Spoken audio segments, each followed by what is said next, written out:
Formatting, changing font properties.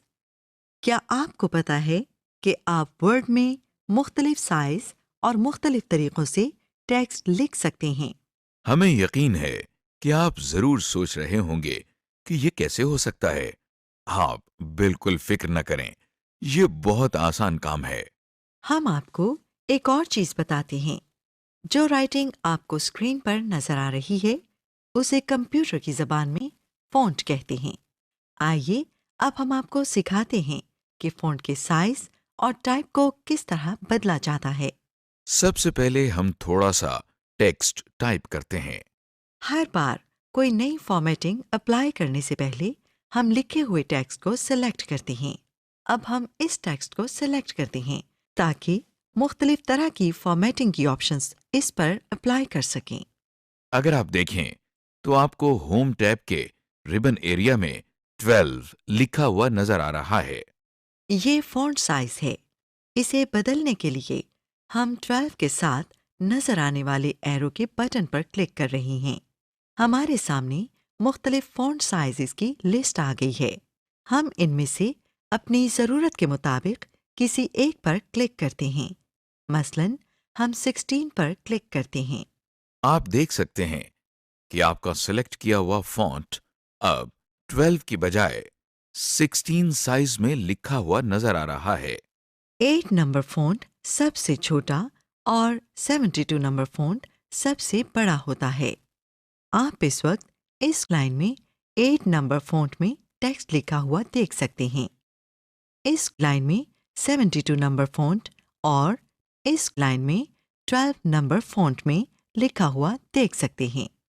Font size change करने के एक और तरीके में हम फॉन्ट के रिबन में इस छोटे से एरो पर क्लिक करते हैं। अब हमारे सामने फ़ॉन्ट की प्रॉपर्टीज़ वाली स्क्रीन आ गई है। हम साइज के नीचे से 16 फॉन्ट साइज सेलेक्ट करके ओके का बटन दबाते हैं। अब आप देख सकते हैं कि हमारा सेलेक्ट किया हुआ फ़ॉन्ट अब 12 साइज़ की बजाय 16 साइज़ में लिखा हुआ नज़र आ रहा है। अब आप देखें कि होम टैब के रिबन में आपको टाइम्स न्यू रोमन लिखा हुआ नजर आ रहा है। ये फ़ॉन्ट टाइप है। फ़ॉन्ट टाइप चेंज करने के लिए हम टाइम्स न्यू रोमन के साथ वाले एरो बटन पर क्लिक करते हैं। हमारे सामने मुख्तलिफ फ़ॉन्ट्स की एक लिस्ट आ गई है।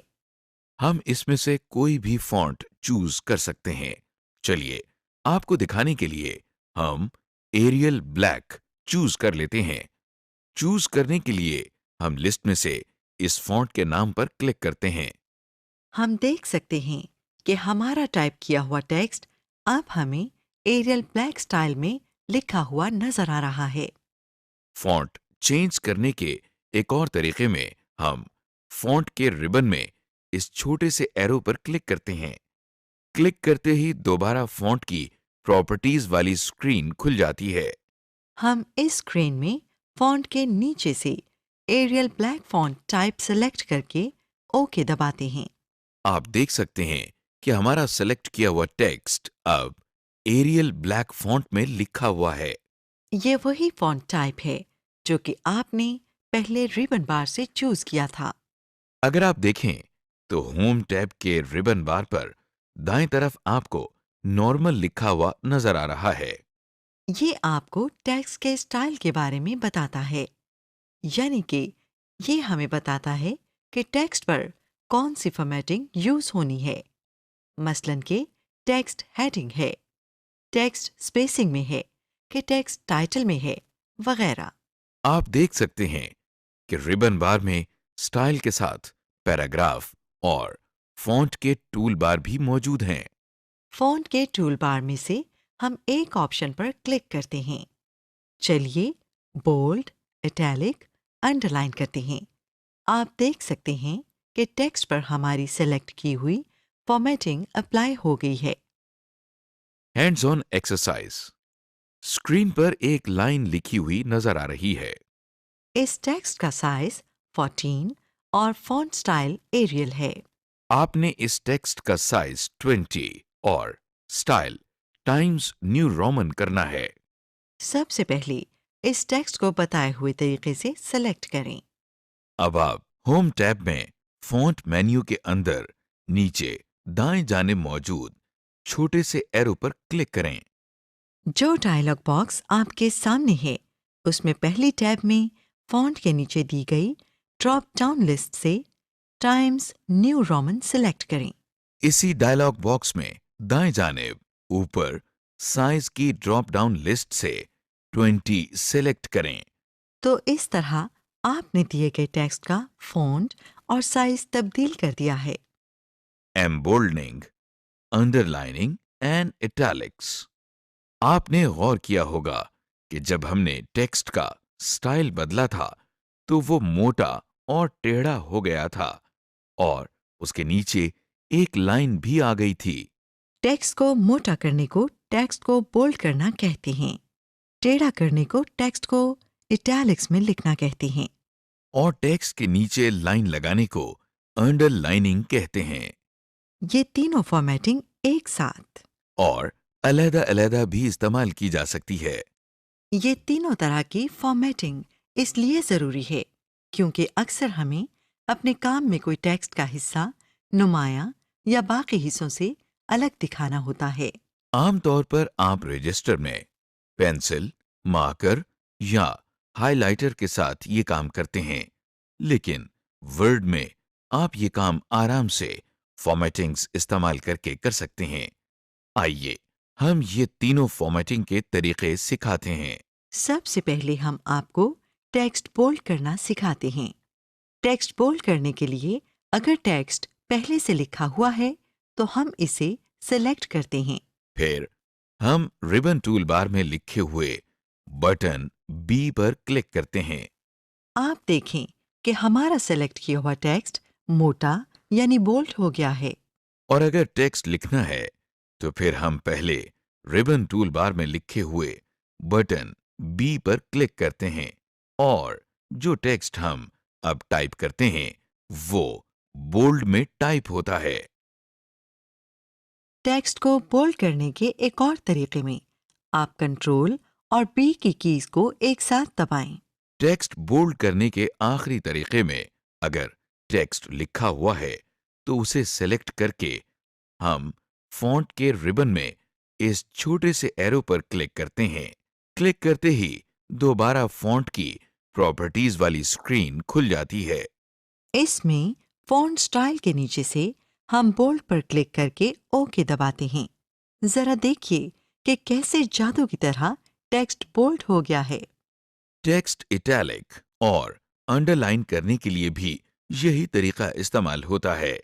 बस फर्क सिर्फ इतना है कि इटैलिक के लिए टूलबार में आई और अंडरलाइन के लिए यू। बाकी के दो तरीके भी एक जैसे हैं। इटैलिक के लिए कंट्रोल और आई और अंडरलाइन के लिए कंट्रोल और यू। और अंडरलाइंड टेक्स्ट के लिए फॉन्ट मेन्यू में यू के साथ इस छोटे से एरो पर क्लिक करते हैं और लिस्ट में से अपनी पसंद की लाइन चूज कर लेते हैं। इंडेंटेशन।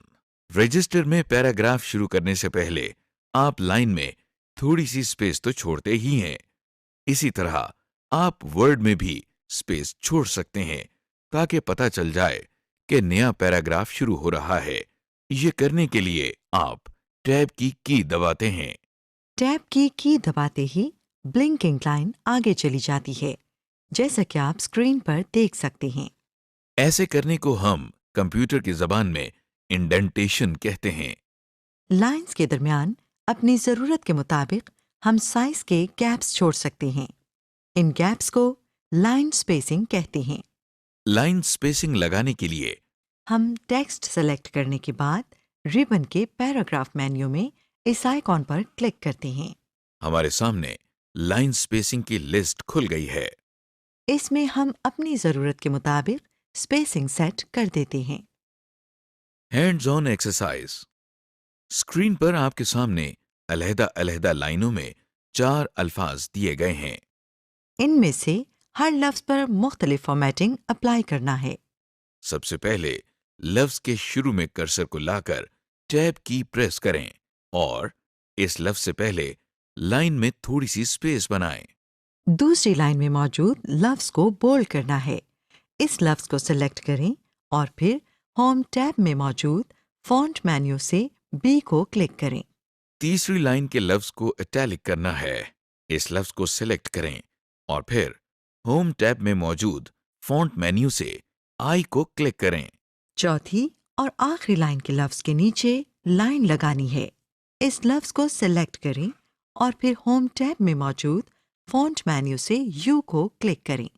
इस तरह आपने इंडेंटेशन और लफ्ज को बोल्ड, इटैलिक, अंडरलाइन करने की एक्सरसाइज मुकम्मल कर ली।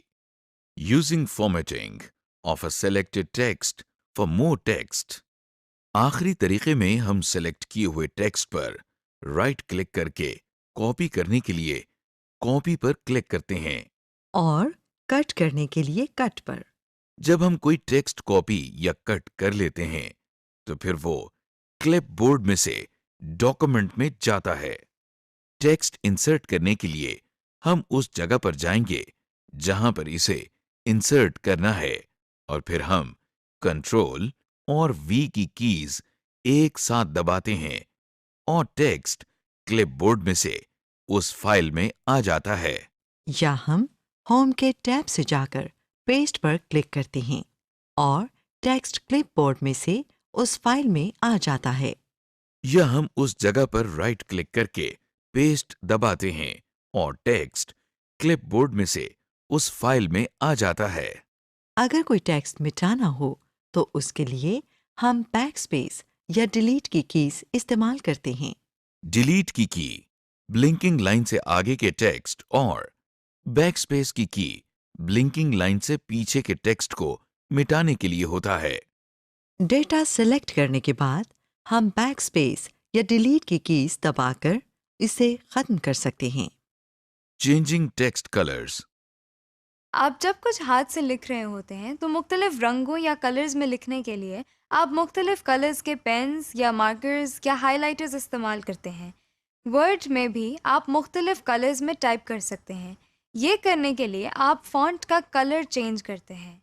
ये बड़ा ही मज़ेदार काम है।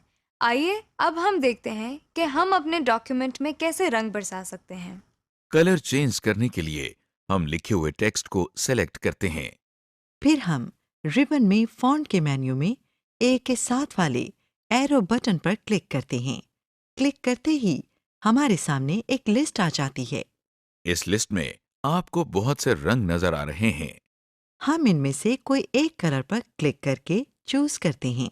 क्लिक करते ही वो कलर टेक्स्ट पर अप्लाई हो जाता है। अगर हम टेक्स्ट पर क्लिक करें तो हमें हमारा टेक्स्ट हमारे चूज किए हुए कलर में नजर आता है। जब हम कलर वाली लिस्ट खोलते हैं तो हमें ऑटोमेटिक लिखा हुआ नजर आता है। ऑटोमेटिक काले रंग को कहते हैं। जब भी हम इस पर क्लिक करते हैं टेक्स्ट ब्लैक हो जाता है। जब हम कोई कलर चूज करते हैं तो फॉन्ट मेन्यू में ए के नीचे वो कलर आ जाता है।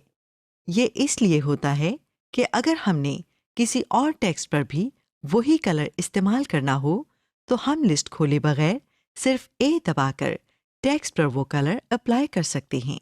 टेक्स्ट का कलर चेंज करने के एक और तरीके में हम टेक्स्ट सेलेक्ट करके फॉन्ट की ऑप्शंस वाली स्क्रीन में फॉन्ट कलर के नीचे से अपनी मर्जी का कलर चूज कर लेते हैं। अगर हम अपनी मर्जी का कलर बनाना चाहते हैं तो उसके लिए हम मोर कलर्स पर क्लिक करते हैं और कस्टम टैब को दबाकर माउस की मदद से पॉइंटर को मूव करके कलर्स आपस में मिक्स कर लेते हैं और ओके दबाते हैं। हमारा बनाया हुआ कलर टेक्स्ट पर आ जाता है। Hands on exercise. अब आपने दिए गए टेक्स्ट को डुप्लीकेट करना है और इसका कलर भी चेंज करना है। सबसे पहले आप इस टेक्स्ट को माउस पॉइंटर की मदद से सिलेक्ट करें। अब होम की टैब में कॉपी के आइकॉन पर क्लिक करें। इस तरह से ये टेक्स्ट कॉपी हो चुका है। माउस पॉइंटर की मदद से इस टेक्स्ट की आखिरी लाइन के एंड पर कर्सर को लाएं। अब एंटर प्रेस करके कर्सर को अगली लाइन पर लाएं। कॉपी किए हुए टेक्स्ट को यहाँ लिखने के लिए होम की टैब में पेस्ट के आइकॉन पर क्लिक करें। इस तरह आपने पहले से मौजूद टेक्स्ट को डुप्लीकेट कर लिया है। अब इस डुप्लीकेट टेक्स्ट का कलर चेंज करने के लिए शिफ्ट की को दबाए रखते हुए राइट एरो को प्रेस करते रहें ताकि ये पूरी लाइन सेलेक्ट हो जाए। टेक्स्ट को सिलेक्ट करने के बाद रिबन में फॉन्ट के मेन्यू में ए के साथ वाले एरो पर क्लिक करें। क्लिक करते ही इस लिस्ट में से रेड कलर को चूज करें। गुड, आप टेक्स्ट को रेड कलर करने में कामयाब हो गए। Alignments and justifications. जब आप रजिस्टर में काम कर रहे होते हैं तो आप पेज के दोनों या एक साइड पर लाइन लगा लेते हैं ताकि काम अच्छा लगे। इसी तरह हम वर्ड में भी अलाइनमेंट करते हैं, यानी ना नज़र आने वाली लाइंस लगाते हैं। आप अपने टेक्स्ट पर अलाइनमेंट्स लगाकर चूज़ कर सकते हैं कि आपका लिखा हुआ टेक्स्ट पेज के बीच में, लेफ़्ट साइड या राइट साइड पर आए। अगर आप चाहते हैं कि टेक्स्ट पूरे पेज पर आए तो फिर आप जस्टिफिकेशन यूज़ करते हैं। अब हम बारी बारी अलाइनमेंट्स और जस्टिफिकेशंस लगाना सीखते हैं। अलाइनमेंट्स लगाने के लिए अगर पहले से टेक्स्ट टाइप किया हुआ हो तो हम उसे सेलेक्ट करते हैं, वरना जहां पर टाइप करना हो वहां पर ब्लिंकिंग लाइन ले आते हैं। फिर हम होम टैब के पैराग्राफ मेन्यू में लेफ्ट अलाइन, सेंटर या राइट अलाइन के बटन्स पर क्लिक करते हैं। जब हम वर्ड खोलते हैं तो लेफ्ट अलाइन बाय डिफॉल्ट हुआ होता है। राइट मार्जिन के साथ टाइप करने के लिए राइट अलाइन इस्तेमाल होता है। अगर टेक्स्ट सेंटर में टाइप करना हो तो उसके लिए हम सेंटर के बटन पर क्लिक करते हैं। लेफ्ट अलाइन दोबारा इस्तेमाल करने के लिए हम लेफ्ट अलाइन के बटन पर क्लिक करते हैं। टेक्स्ट को जस्टिफाई करने के लिए हम टेक्स्ट को सिलेक्ट करके जस्टिफाई के बटन पर क्लिक करते हैं। टेक्स्ट को जस्टिफाई करने से वो पूरे स्क्रीन पर आ जाता है, यानी दोनों मार्जिन्स के साथ सेट होता है। अगर कोई वर्ड पूरा ना आ रहा हो तो वो अगली लाइन में चला जाता है और उस लाइन के लफ्जों के बीच में स्पेस बढ़ जाती है। हाइपरलिंक्स। अगर आप चाहते हैं कि आप अपने डॉक्यूमेंट में से कोई वेबसाइट खोल सकें, तो इसके लिए हम हाइपरलिंक्स का इस्तेमाल करते हैं। आप जब भी हाइपरलिंक्स लगाते हैं तो वो नीले रंग में लिखे जाते हैं, जैसा कि आप स्क्रीन पर देख सकते हैं। हाइपरलिंक से वेबसाइट खोलने के लिए हम कंट्रोल की दबाते हुए लेफ्ट क्लिक करते हैं। आइए अब जरा हाइपरलिंक्स लगाना सीख लें। हाइपरलिंक्स लगाने के पहले तरीके में हम टेक्स्ट सिलेक्ट करके इस पर राइट क्लिक करते हैं। खुले हुए मेन्यू में से हम हाइपरलिंक पर क्लिक करते हैं। क्लिक करते ही हाइपरलिंक्स की ऑप्शंस वाली स्क्रीन हमारे सामने आ गई है। टेक्स्ट टू डिस्प्ले के आगे हम वो टेक्स्ट लिखते हैं जो हम चाहते हैं कि हमें डॉक्यूमेंट में नजर आए, जैसा कि हमें वर्चुअल यूनिवर्सिटी लिखा हुआ नजर आ रहा है। एड्रेस के आगे हम इस वेबसाइट का एड्रेस लिखते हैं जो कि हम खोलना चाहते हैं, जैसा कि हमें वर्चुअल यूनिवर्सिटी का एड्रेस लिखा हुआ नजर आ रहा है। एड्रेस लिखकर हम ओके पर क्लिक करते हैं और हाइपरलिंक डॉक्यूमेंट में आ जाता है। इस हाइपरलिंक को खोलने के लिए हमें कंट्रोल की को दबाकर हाइपरलिंक पर क्लिक करना होता है। कंट्रोल की को दबाकर जैसे ही टेक्स्ट पर लाएं तो माउस पॉइंटर एक हाथ की शक्ल में तब्दील हो जाता है।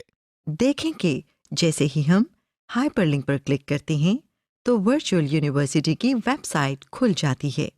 जब आप कोई वेबसाइट या ईमेल एड्रेस वर्ड में टाइप करते हैं तो वो ऑटोमेटिकली हाइपरलिंक में तब्दील हो जाता है। पहले से बनाए हुए हाइपरलिंक की प्रॉपर्टीज को चेंज करने के लिए उस पर राइट क्लिक करते हैं और एडिट हाइपरलिंक पर क्लिक करते हैं। क्लिक करते ही हाइपरलिंक की प्रॉपर्टीज वाली लिस्ट हमारे सामने आ जाती है। यहाँ से हम टेक्स्ट टू डिस्प्ले और एड्रेस वगैरह तब्दील कर सकते हैं। Hands on exercise. इस एक्सरसाइज में आपने एक हाइपरलिंक बनाना है।